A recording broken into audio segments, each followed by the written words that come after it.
এটা কুয়ারি আপনার কাকু? এই যে দেখুন জেসিবি দিয়ে নদীর নরম মাটি গুলা কিভাবে শক্ত বানানো হইতেছে। এই জায়গায় কিন্তু মানে সাধারণত কোনো গাড়ি ঘোড়া আসতে পারে না, আসলে ডাইবা যায়। তো ওই যে এভাবে মানে খেঁচা দেওয়া হইতেছে। তো এই মাটিগুলা এই যে দেখেন ফাইটে এর ভিতরে যে হাওয়াগুলো আছে মানে পানিগুলো আছে, তো এই পানিগুলা বাড়ায় যাব, তারপরে এই মাটিটা শক্ত হবো, তারপরে এখানে যে কোনো গাড়ি ঘোড়া ঢুকতে পারবো।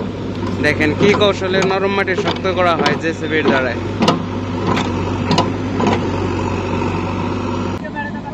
দেখছেন শুকনা মাটির ভিতরে নদী হয়ে গেল, পুরা বালুচর ছিল, এমন ভাবে জেসিবি দিয়ে জাতা মারছে, এক জাতা একদম পানি পানি হয়ে গেল গা।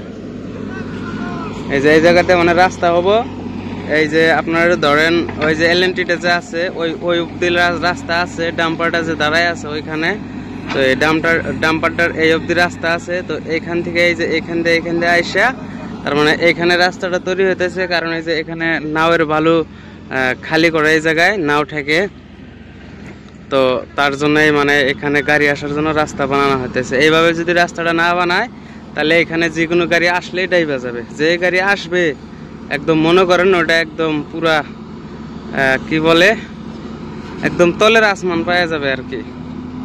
এর আগে আমি এই বালুর করে একটা মানে ভিডিও আপলোড করছিলাম, তখন কিন্তু ওই যে নদীতে কোনো ধরনের নাও ছিল না, মানে বিকেল বেলা ছিল।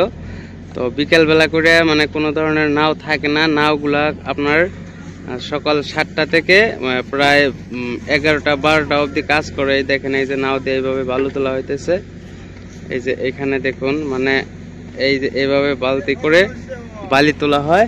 দেখেন এই যে নাওগুলা সাইডে এসে এইভাবে বালিগুলা রাইখা দেয়, নরম জায়গাগুলা ফাটায় পানিগুলা বের করে দিল। তারপরে যে এখন দেখেন এই যে এখানে বালি পাথর দেওয়া হইতেছে, এখন বালি পাথর দিয়ে একদম পিটায় দিলেই পুরো একদম ন্যাশনাল রোড হয়ে যাব।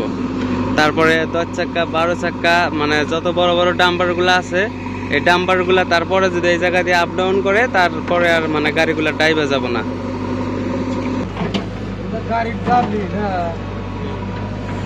মুশকিল বালু মাটি কাম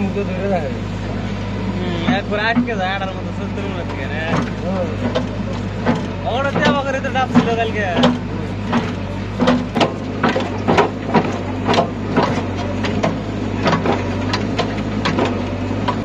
এটা কুয়ারি আপনার কাকু? নাই আমি বানাইতেছি ব্লগ ভিডিও, কাকু ভয় পাইছে, কয় গো বেড়া রিপোর্ট সিপোর্ট করবেন নাকি গো। তো মানে কাকু তো জানে না যে আমি একজন ব্লগার।